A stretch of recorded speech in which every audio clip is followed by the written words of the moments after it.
So, the mask. Oh, she just cut off. Did she She cut did. off on you too? Yes. Okay, that's good. That's good.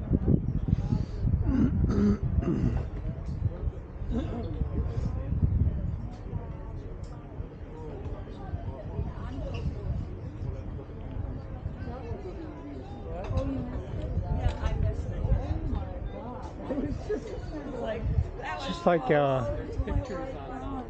Antigua.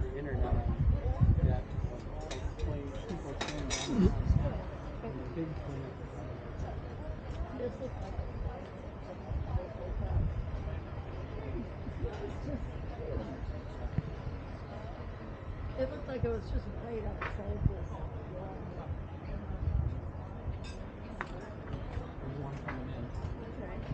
Oh, is there?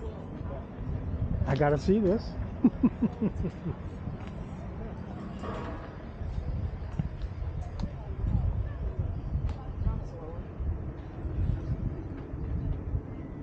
Uh-oh.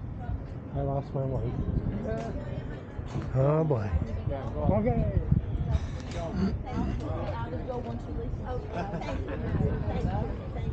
Enjoy it. Thank you. Enjoy it. Come here, I want to show you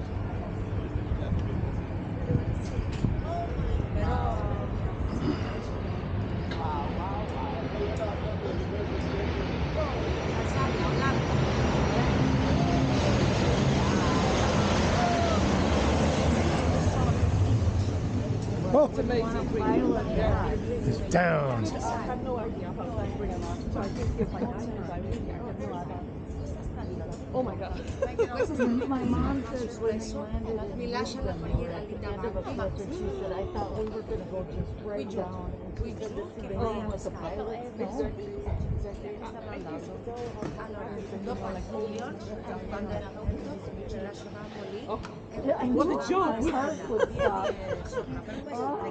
What a joke. Okay, enjoy yourself. You too. Thank you. Στέφανε, καλημέρα.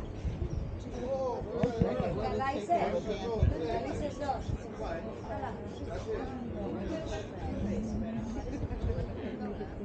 I got that plane flying in. I'm so Yeah.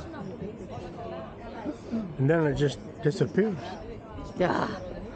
That's reminded me of Mom saying Lisbon Island doing that too. Well, Hong Kong, Oh, God. San Francisco, it's all the same.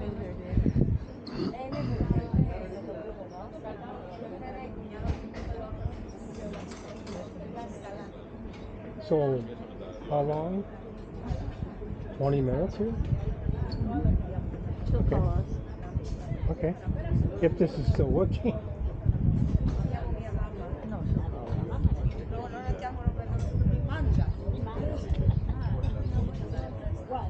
Let's do a selfie. Yeah. Corfu in the background. It's selfie time. Oh, there's a kitty cat. Hey, cat. I gotta really get close to Let's you. take these off. Who's that? Who is that guy? I can't get it off. Oh well, I'll just leave it there. Just a minute, I'm falling. Hey.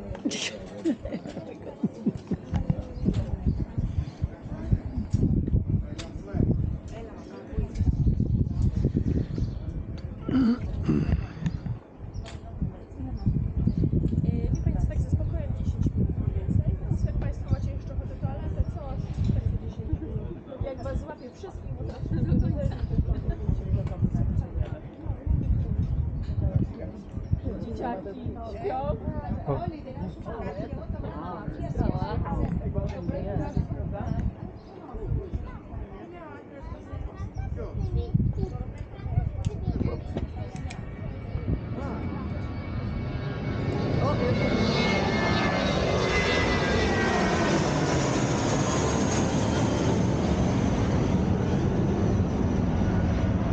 Whoa!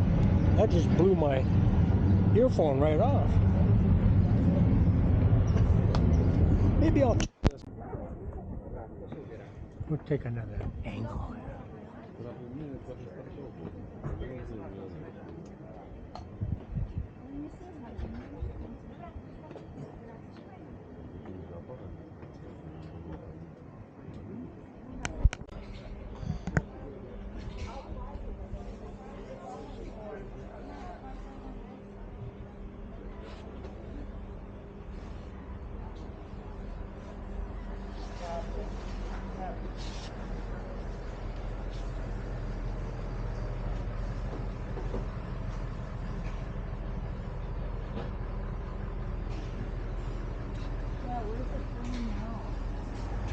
Yeah.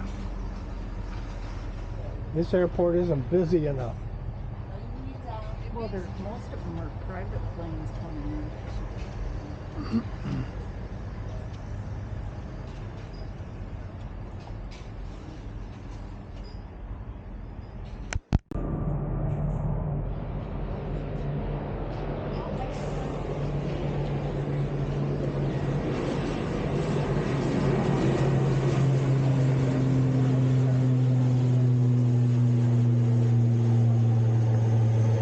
It's a prop. Well, hopefully we'll get some good We need a jet. vantage points with the sun coming in a little bit. Wonder if there's any. Better get going to the Bathroom. bus. There were back there. Cranky. And he moved to the States eventually. You came to the grandfather did. His brothers came back to visit, but And I got to meet him. My family's met him. now I finally got to meet him. We've been And they in still touch. live in Florida? Yes, in their original. My The camera was curious to me. cousin was the curator of that 360. museum. Corinth. 360. Georgia. So did you Yeah. actually go to see the museum Oh, since yes. you have the close Insta connection? 360. And my It's a beautiful ancient city. with $400. lots of interesting history. Corinth, I mean. cousin It's video. Yeah. And for people that spend a lot of money on cameras, this is all I need. Because took over the presidency. on the computer I can So pick you what I played want to some see. role in the history eventually, Anywhere. yeah? I can finally pick your found shoe the if I want. We did find your roots and nice Greek roots. Insta 360. I feel very blessed. So, how often do you come to Greece? 1x2. That's better than After your this. very first time? Well, When did you see it?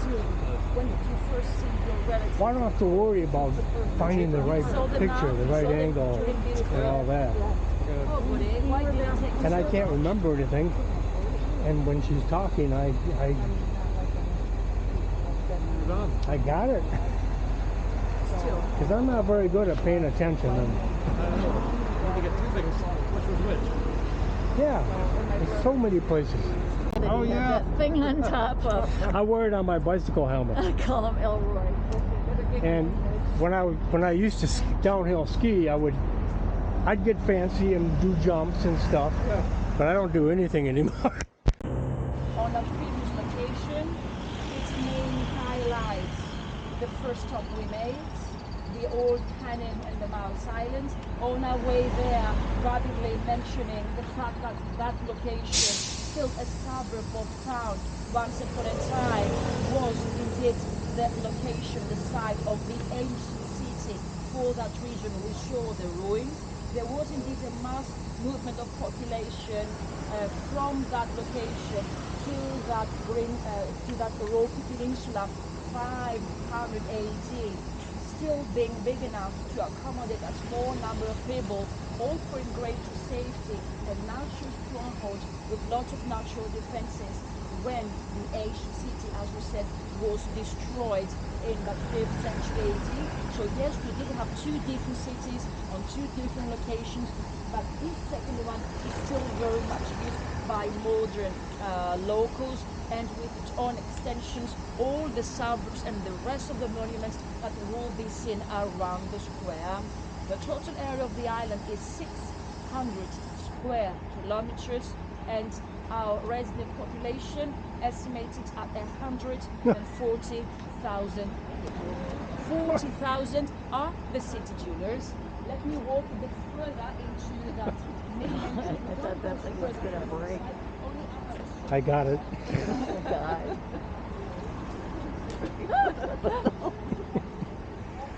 Where'd she go? I thought that tree was a goner.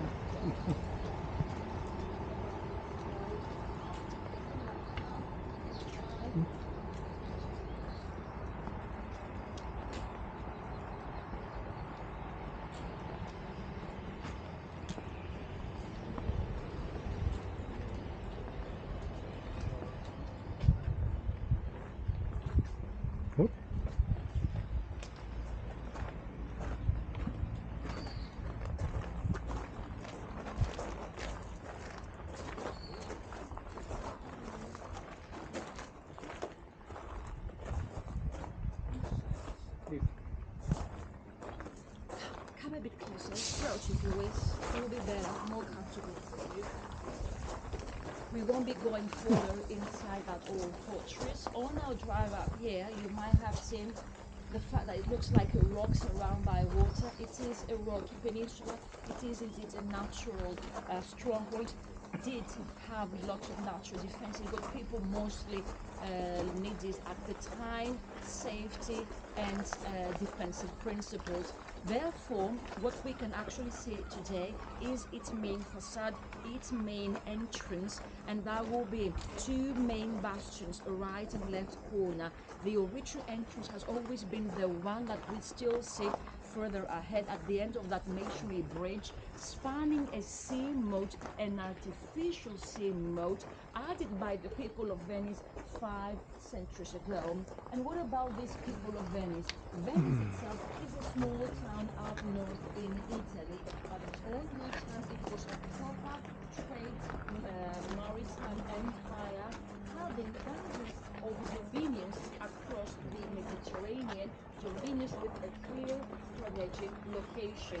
Corfu has been an ideal place for them to rule, and in order to do so, had to rebuild, to refortify everything from the scratch, starting from the old medieval fortress, first built by locals 500 AD, when they abandoned the old ancient city, we might say. As we said at the beginning, in those early Christian centuries, it was indeed big enough to accommodate a small number of people, sufficiently fortified at the time, but in the course of time, more new enemies coming, threatening, attacking, or besieging this old fortress. And by the 13th century AD, started becoming too busy, too crowded for its growing population.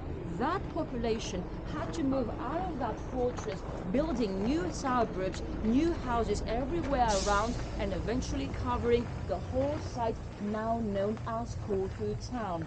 Therefore, from 1600 onwards, the old fortress, already built once again by the new governors, the people of Venice, and only used as the military headquarters of Corfu town, while the main residential area has been ever since outside the walls, everywhere up on the right and around the main square. Its main structure ever since has been clearly a defensive one, very much dependent on its own defensive needs and principles of the time, simply had to defend itself against any enemy approaching, attacking. And the number one threat to the Mediterranean in general were, of course, the people of Venice, the people, of Turkey. The Ottomans, the Turks, had already taken over the rest of the country, including Greece, Middle East, Eastern Mediterranean in general. But although attacked Corfu 3 times, being at the time a Venetian, an Italian, a Christian dominion, failed to take over, given the good defensive work already carried out. So what is generally acknowledged today is the fact that Corfu, in this northwestern corner of Greece, has been clearly a defensive front, a barrage to stop, to prevent the Turks from progressing further west. Their main purpose was to take over Venice and to take over Vienna. They did besiege Vienna twice, they failed, and given the good defensive work of Corfu, the history of Europe in general among the Christian world has remained the same to this day. If they had actually taken over this part of Greece, Corfu, and also attacking and eventually taking over Venice, things might have been different in the European history. This is what historians at least claim. Now, Wow. nevertheless, we might be small, Thank you. but we have played a certain role in that general universal history, don't we all, after all? Now, shall we say goodbye to that lovely fortress? However, if there's something for you to see inside, apart from defensive work, is 2 small museums of medieval arts.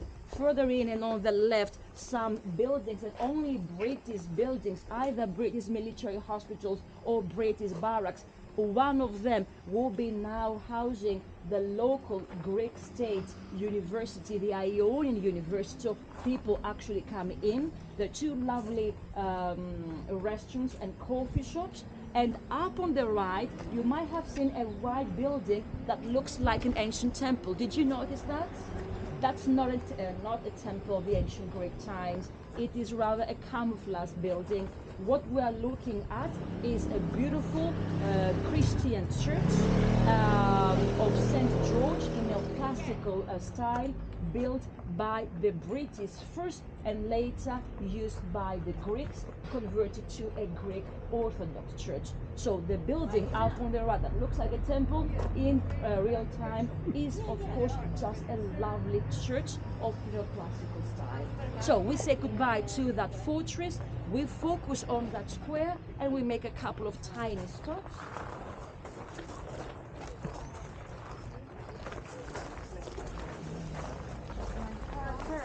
Whoa. Hope we're not getting any spam. I feel like I'm taking a college course. Να βρεις λίγο ανοιχτό. Βασίλη.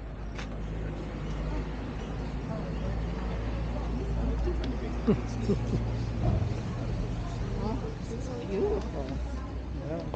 It just keeps getting better.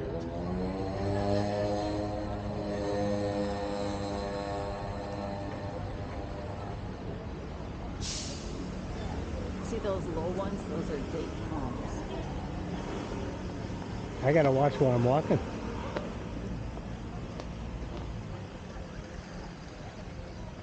Oh wow, look at this.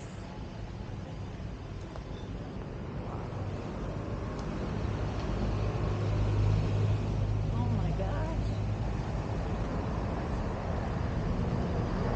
It just keeps getting more beautiful. I heard you, yes. Oh, it's nice and peaceful, although it is a busy Monday morning. But for you being on the side of holiday makers, not need to go to work or do any of the rest. It's easy going now. Oh, it's beautiful.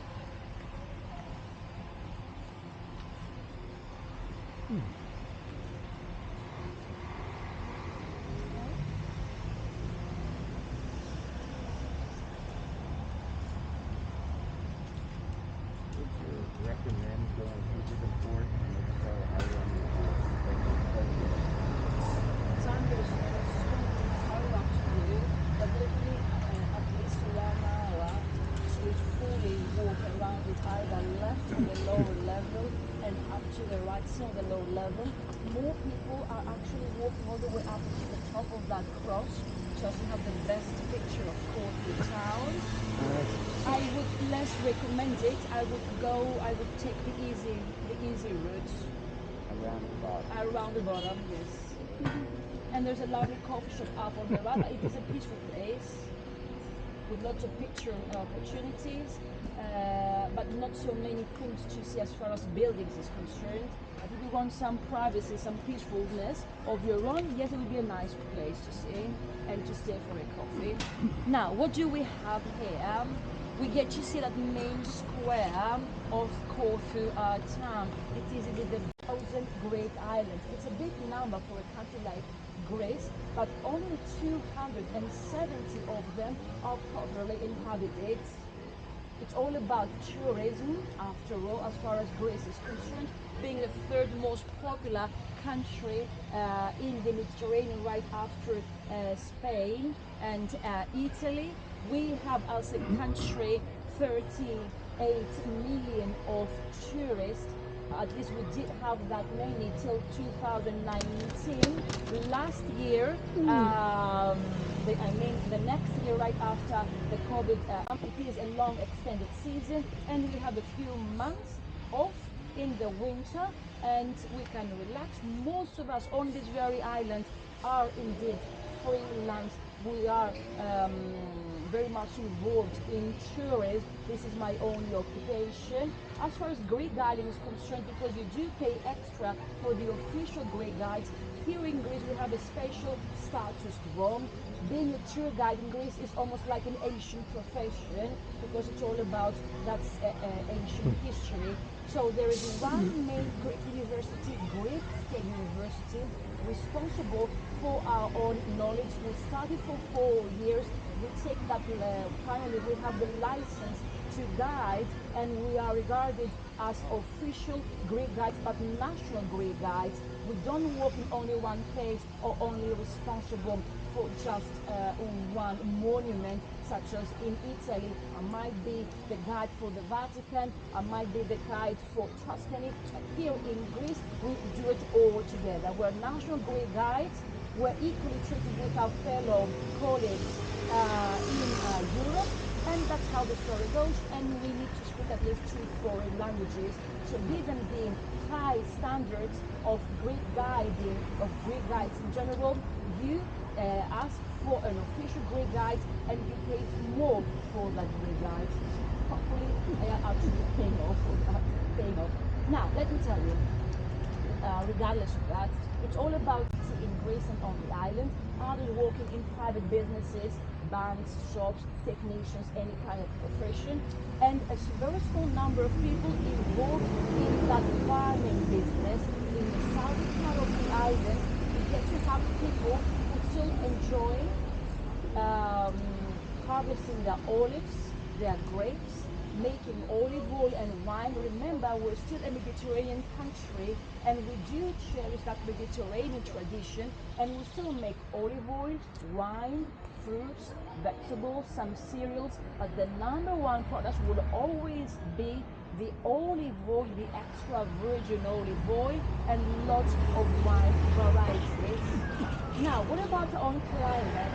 We have a maritime temperate climate, mild winter, rather warm summers, no severe climatic phenomena, no hurricanes, no tornadoes.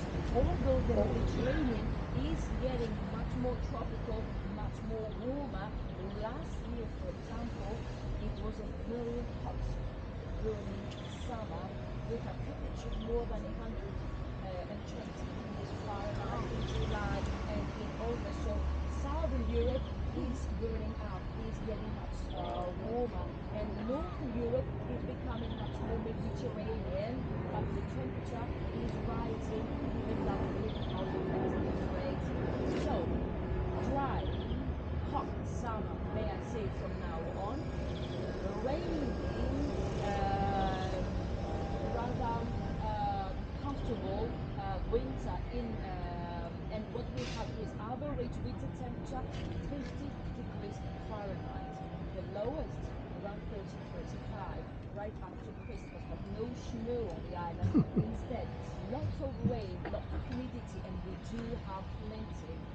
More than 1 inch of heavy rain, up to 97% of heavy humidity from October to late April.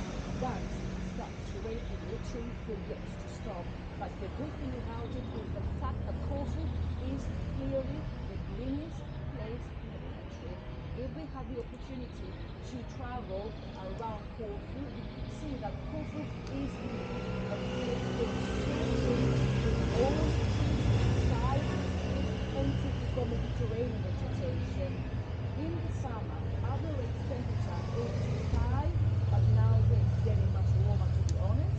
And the highest 110, but last year it was more than 120, 25, so it was very difficult, but we survived.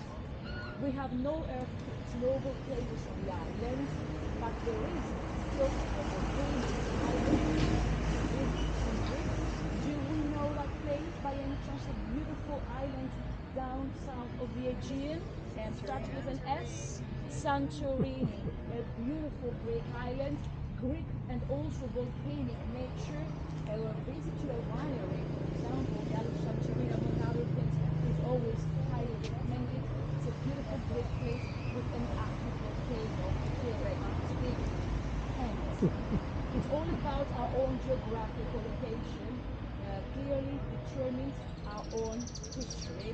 If we had a big map of the Mediterranean, we could easily see that Corfu lies in the very middle of that Mediterranean basin, at the heart of it, at that crossroads where the eastern and western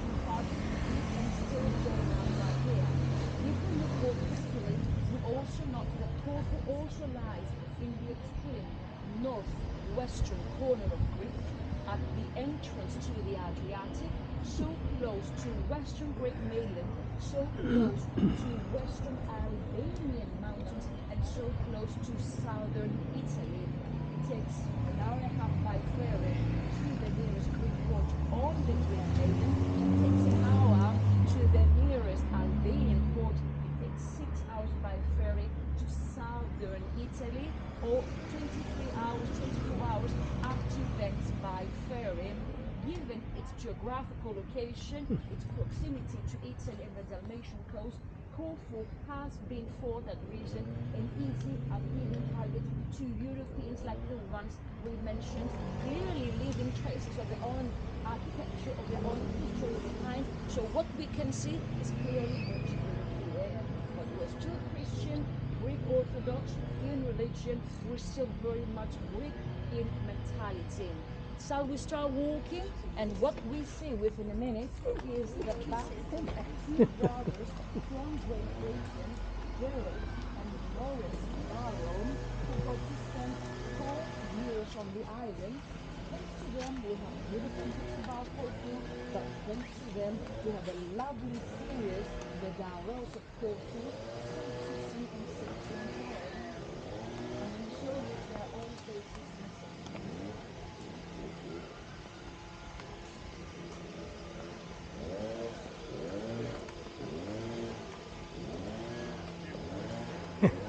Wow.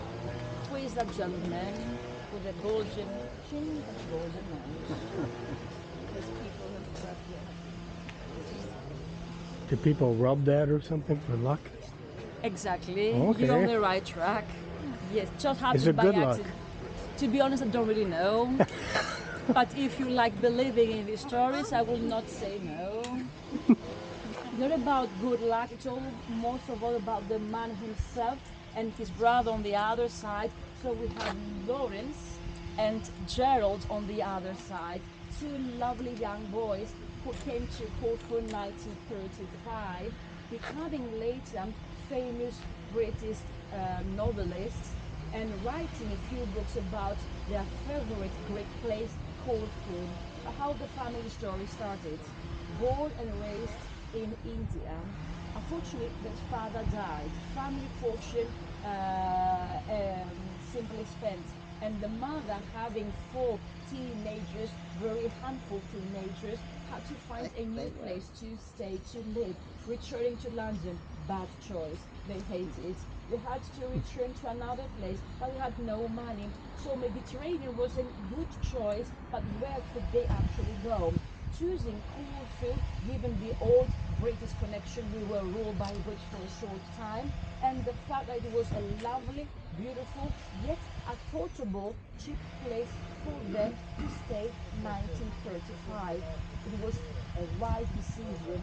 They loved Corfu, the local countryside, the teenager, the 2 older brothers, Lawrence, he was 21, and his younger brother Gerald, he was 13, when they came to Corfu, fell in love with the local countryside, especially his younger brother Gerald was the one, given his adventurous nature, to walk around the countryside and to collect or come to the rescue of any creature, reptile, snake, dog, donkey, simply making his mother crazy. But that was his main inspiration for his book, My Family and Other Animals, which is a hilarious account of his childhood on the island, mid-30s, a lovely British novel to this day, and of course a BBC series through Netflix now saying The Darrells of Corfu.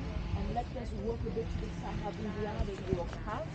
The Darrells of Corfu, a lovely show, but BBC series they can actually watch even today, actually filmed on these islands 2016, 2018, on the original island, on the original site, and eventually making Corfu even more popular among European readers.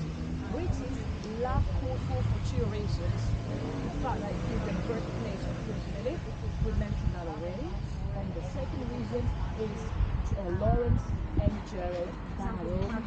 They used to come to Corfu till their death early 1990s. So if you want to read a book, you have a good choice, and that is My Family and Other Animals, written by Gerald Darrow.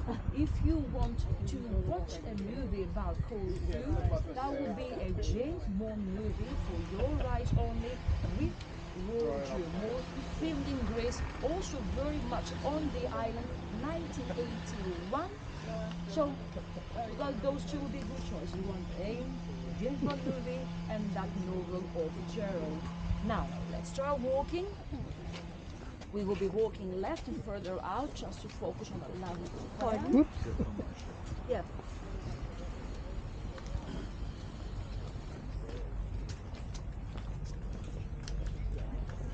Okay. Mahi, where's the house, the Durrell house on the island? The house in the film? The original house of the family, once they got to spend 4 years here, was not seen, was not included in that film, in that movie. The three different houses the family used still stand intact. They are privately owned, all three of them. The most popular was the White House, northeast coast, on a beautiful location known as the Kalami Beach. It's a seaside resort, and it's a beautiful white house. The ground floor, it's a nice restaurant with memorabilia of the family, and the upper floor has a couple of rooms to let. So what we saw in that series, it was Corfu, with Corfu town, the roads and the countryside, but the actual house you saw in that series was not the original house. There were three, to be honest. Now, let's walk.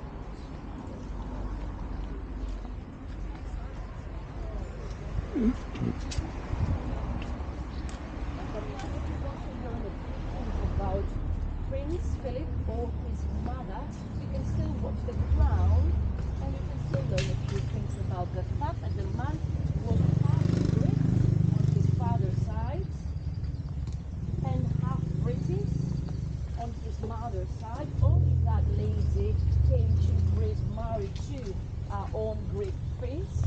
She was a direct great granddaughter of Queen Victoria, the mother of Prince Philip, a lady of Mountbatten. His father was Andrew of Greece, a prince, and his uncle was the king of Greece during World War I. He came to Greece many times after that, and only once with his wife on an unofficial visit before becoming the Queen of England herself.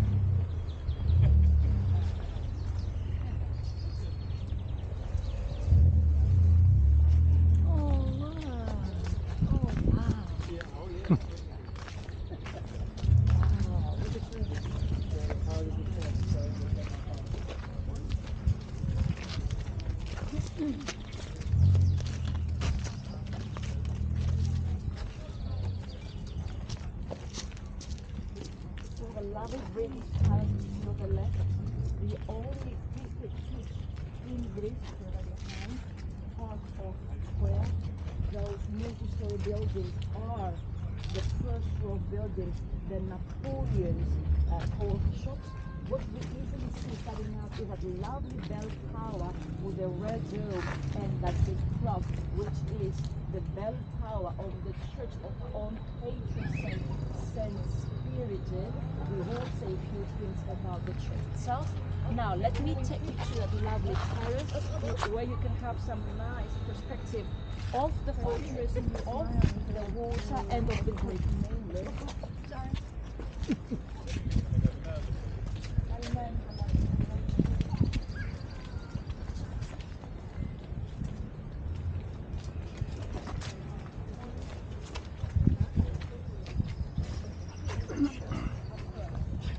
Enjoy our own pirate ship. We still exist, trust me, but now only as a tourist attraction. So you can become yourself a pirate tourist, pirate for half an hour and enjoy a nice short ride. Kids love that pirate ship. Goes around the fortress and all the way up to the Mouse Island where we've been already.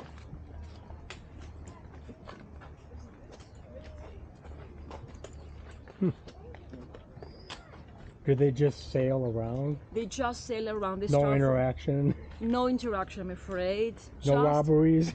Just a harmless tourist attraction of an old pirate ship. That's nice. Still, A pirate ship I don't have to be afraid of. no. Okay. You don't need to be afraid of anything anymore, theoretically speaking. Now, what do Except with we COVID. Now, what do we have here? Beautiful sailing boats that enjoy Corfu and those lovely Greek waters in their own individual way. So, what do we see? Although the weather will not be at its best, we get to see straight across the mountains of the Greek mainland, don't we? We're so close to Western Greek mainland. Remember, Corfu is in the northwestern corner of Greece. There's no more of Greece right after Corfu. We are on the east coast. We have that sea channel separating Corfu from mainland Greece. We are still on our own east coast, and up on the left, up north, we pick up new waters, and that will be the Adriatic, where you came from on your way here.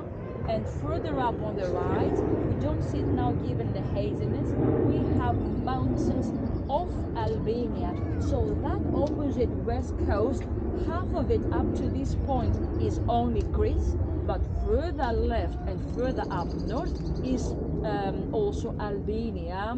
Two different countries, Albania being an old ex-communist country, also being the beginning, the southern tip of the Dalmatian coast, but less popular in terms of tourism. The rest of that Dalmatian coast is the basic coast with Kotor, Dubrovnik, Croatia in general. The southern tip is Albania. And as far as the fortress is concerned, it is the same old fortress which is 500 years old, built twice, first by locals, once again by the governors of Venice 5 centuries ago. We get to see the left bastion, the left part of it, having one small harbor. It was the original harbor of the Venetians 5 centuries ago. Today, as you see, it's a lovely shelter for a nice marina for these private sailing boats. With between these two rocky tops, some yellow brick buildings standing out. That one in the very middle was that British military hospital. We have the big cross in that Holy Week in April. We'll be having that red color, and once we also in purple color, the color of the sorrow, and once we celebrate the resurrection of Jesus, it will be nice and red. Many people actually go all the way up onto the top just to take the best picture of Corfu. From here to the nearest Greek port further opposite, it takes an hour and a half by ferry. It is around 18 miles the actual distance, and further left up north to Albania, pretty much the same distance, and almost 1 hour to sail to travel to the nearest Albanian port. From here to Italy, southern part, Brindisi, Ancona and Bari, 6 hours by ferry. But if we want to go all the way straight up to Venice, once again by ferry, that would be 24 hours. So Corfu does have a regular ferry boat connections with all these places, Italy, Albania and Greece most of all. If we want to travel to Athens, the capital of Greece, that is either we cross the sea channel, we take the ferry and we drive up to 6 hours, covering a distance of 500 kilometers, or we take the easy way, and that is we go to the airport, we pick up the plane, and that will be half an hour flight directly to Athens. So either by air or by sea, Corfu has always been an easily accessible summer destination. Most Europeans fly directly to Corfu. The airport, the one that we saw in that previous stop, was built in 1948. It does have on a weekly basis 300 200 flights from 60 different European cities. So it is a busy airport, although it doesn't seem to be so busy. Trust me, it can be a nightmare 24/7. Nevertheless, that's the whole point of it. We should be easily accessible to you, just to welcome you around.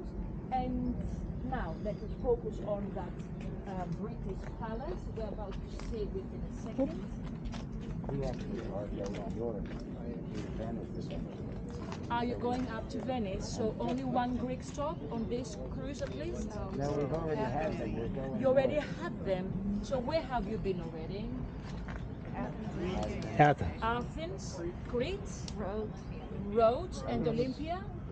Have you enjoyed them? Yeah. Beautiful places. What can I say? Each one is unique, especially Olympia. Did you walk all the way around the archaeological site with the stadium? Did you get the feeling of the ancient Greek athletes? Did you know that athletes were only men and they were only fighting naked? So We for were all that naked. reason, women were excluded. And there is indeed a story of a courageous, brave, rather curious lady who wanted to become a member, part of that Olympic event, and she was covered in men's clothes. She pretended to be a man. She walked in, she sneaked in. Eventually, they realized that that person was not a man, but she was a woman, and she had to leave the place. And that's the only attempt of a lady trying to watch some Olympic Games in the ancient Greek times. Every form here.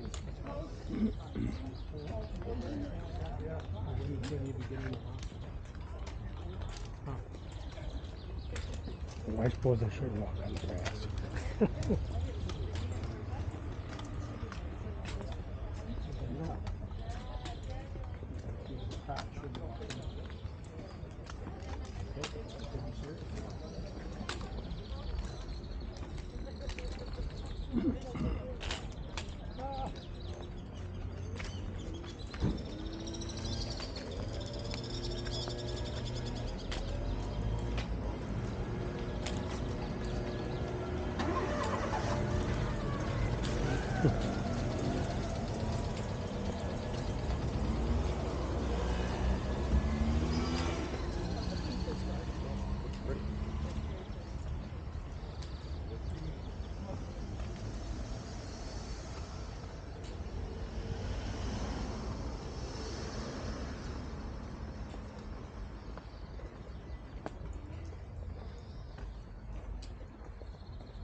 Almost coming to an end as far as the walk is concerned. Just waiting for you to describe what we see from here.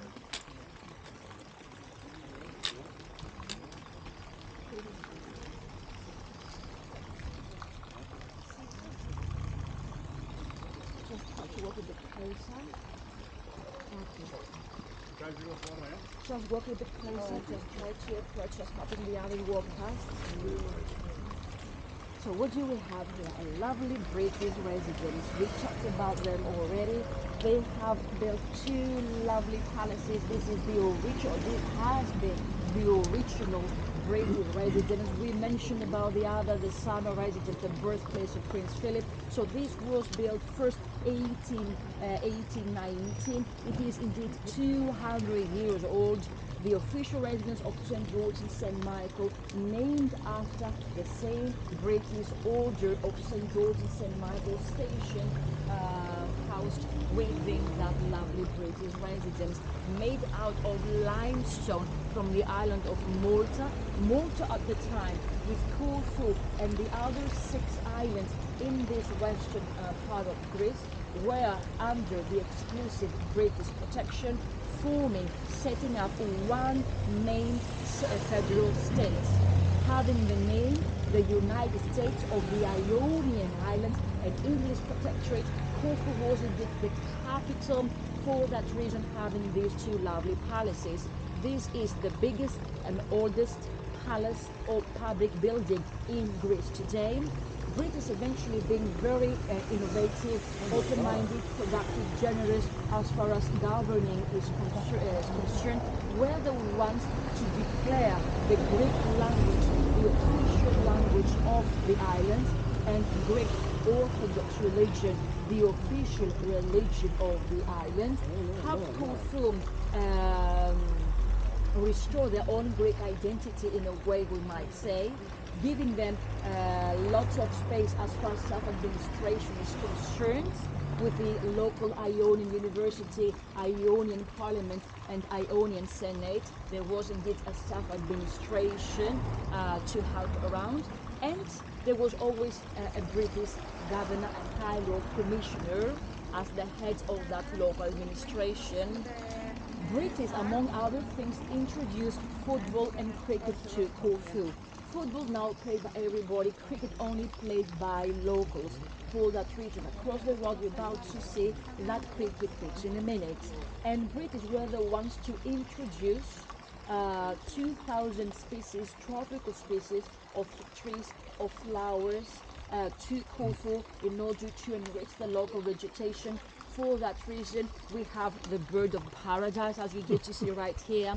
We have palm trees, bougainvilleas, jacarandas, wisterias, eucalyptus, the gum trees from Australia, and many others easily thriving ever since. So Corfu, given its good climate, has a rather combined vegetation, indigenous Greek species, and also the tropical ones brought by British.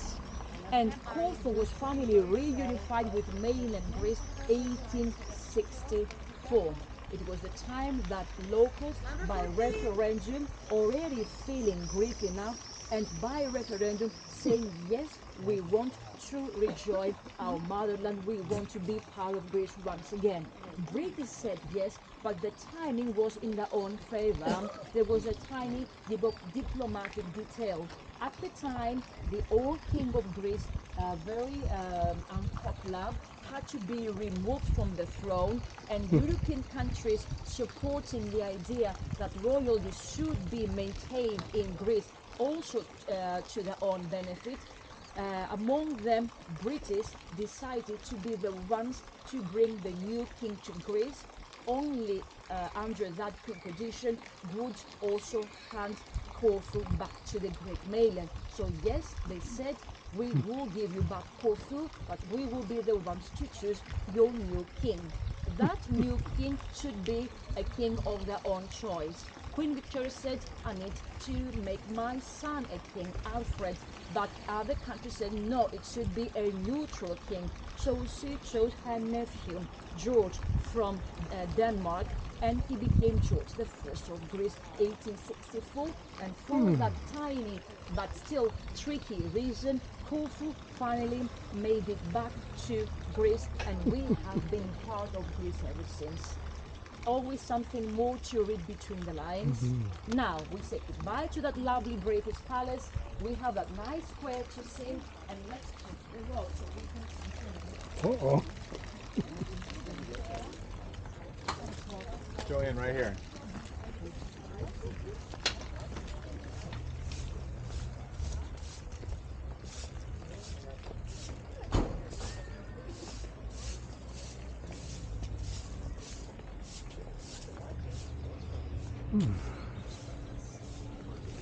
Keep on walking. They have to stop and wait for you. You're a pedestrian. You have priority. Not in America. Not in Greece, but sometimes you should make your presence felt.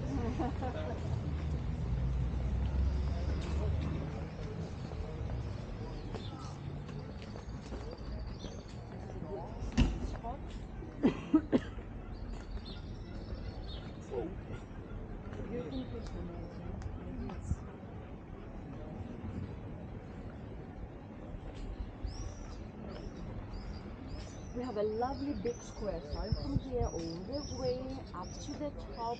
It's a nice big square, the Esplanade Square, the biggest square in Greece and the biggest on the island, clearly separating the fortress, the one up on the left, from the main town area further down to the right.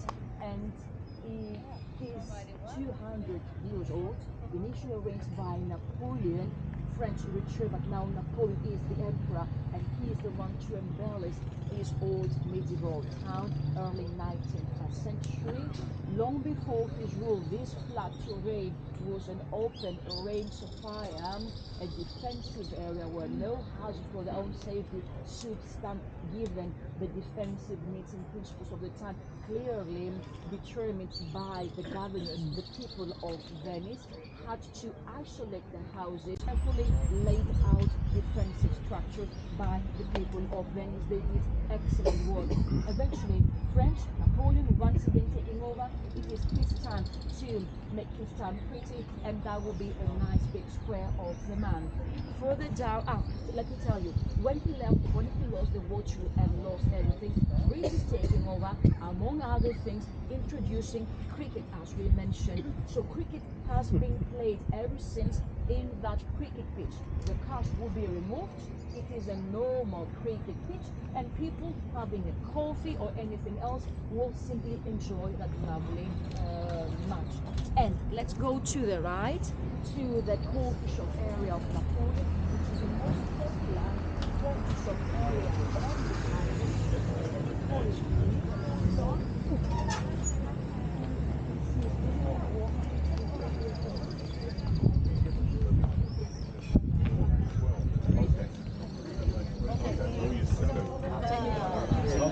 Oh yeah. Okay. Thank you, sir. I appreciate it. When we see it,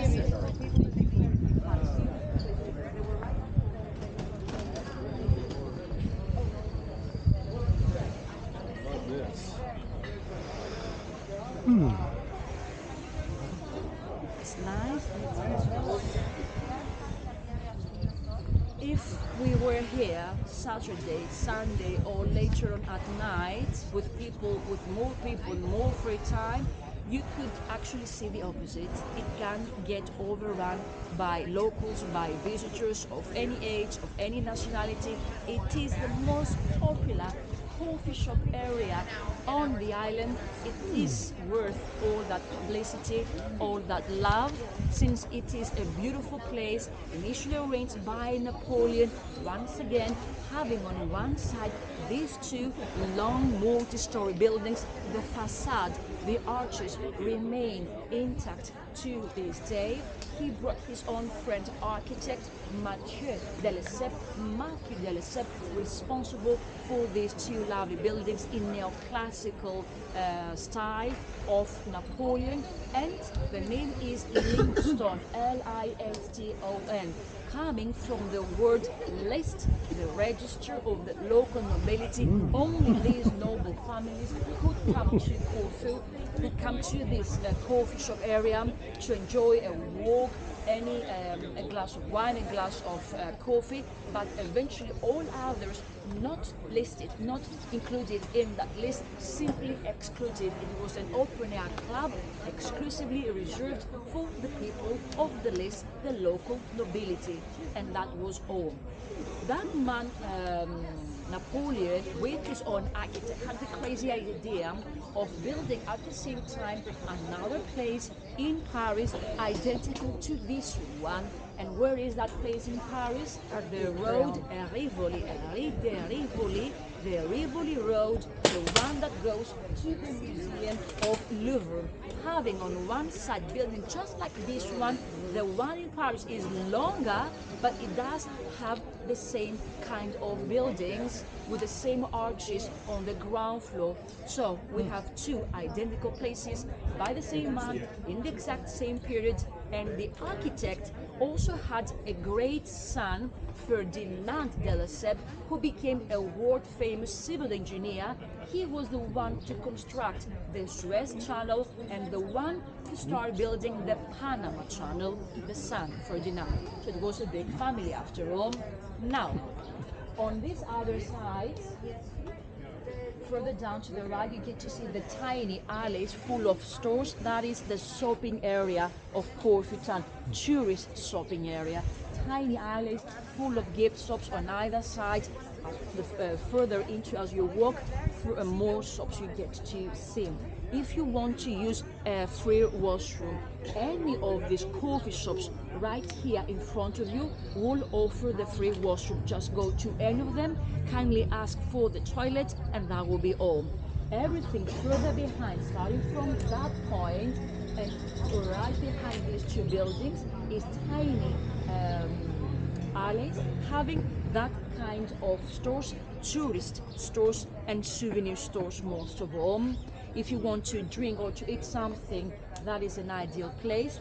Further behind these two buildings, there will be a couple of restaurants for the ones who decide to stay in town.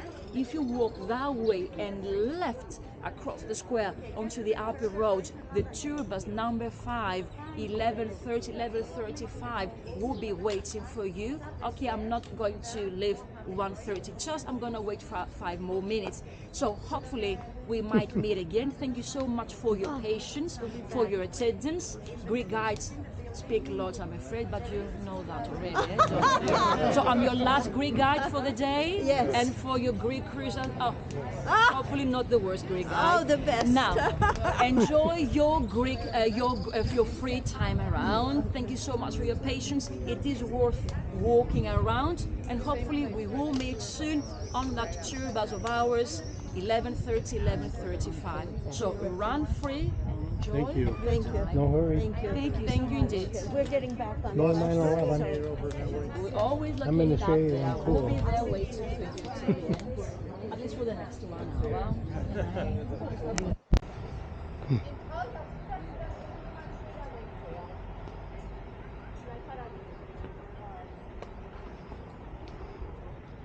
Oh, wait a minute. Okay. Hello. Hi. Hi. You need ticket. Do I need a ticket to go in there? Yes. Oh, well, I don't have a ticket. I just wanted to see the moat. All right. We're good.